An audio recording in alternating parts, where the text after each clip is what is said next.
Naglabas ng Manifesto of Support ang House of Representatives para kay Pangulong Bongbong Marcos.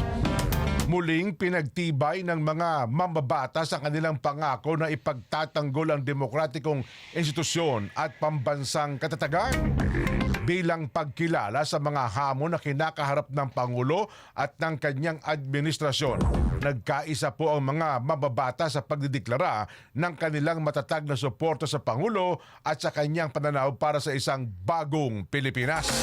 Ang nasabing manifesto ay pinirmahan ng mga key leaders ng Kamara gaya na House Speaker Martin Romualdez at Senior Deputy Speaker Aurelio Dong Gonzales Jr., Majority Leader Manuel Jose Dalipe.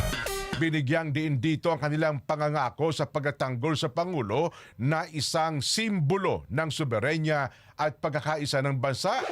Kinundin na po ng Kamara ang pagtatangka na sirain ng gobyerno o pahinain ang pag-unlad ng bansa.